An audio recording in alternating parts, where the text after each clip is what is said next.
Во општина Кисела Вода се реконструираат краците на улица Христо Татарчев, кои најбиле обновувани 4 децении.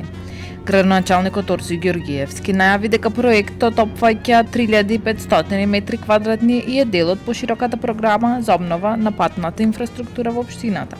Реконструкцијата на овие делови од улицата, кои биле занемарени од претходните власти, продолжува во рамките на ветувањата дадени пред почетокот на мандатот.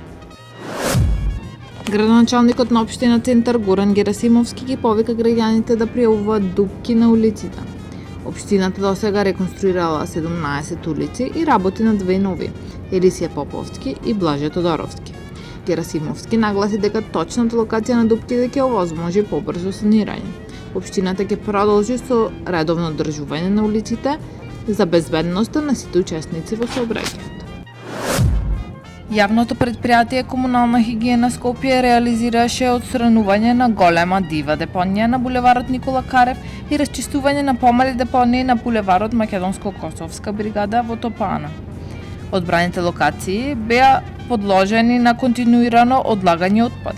Во рамките на акцијата отстранети се околу 30 кубни метри отпад.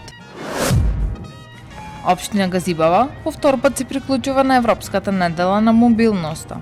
Ова година во соработка со Сдруженијето Go Green се организира велобус за учениците и нивните родители.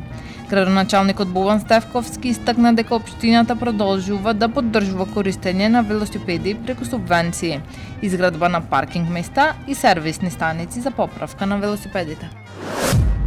Паркот спроти општина Кисела Вода се реконструира со ново детско катче и модерно кошаркарско игралиште.